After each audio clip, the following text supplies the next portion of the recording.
Hi everyone, welcome to this new video. In today's video, we're going to explore another method that we can use to create evaluation metrics.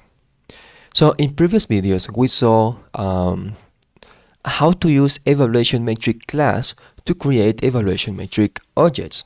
But MLflow provides this method, makeMetric, that also allows you to create evaluation metric objects, as you can see here.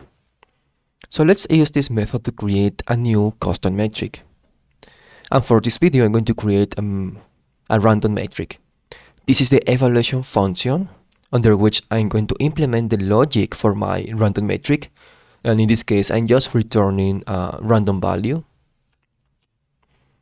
Now I'm going to create my evaluation metric object using the makeMetric method, right? So I had to pass the definition of the metric, the name of the metric, random metric, metric details, greater is better, true, additional information about the metric, and the version. So let me run this method. And now here, I can use that metric in the same way that I used custom metrics, right? So I use mlflow.evaluate, I pass the evaluation dataset, the model type, in this case a classifier, the name of the column with the targets or labels, the name of the columns with the predictions, and extra metrics, a list with custom metrics. My accuracy and good enough metric were definitions that we implemented in previous videos.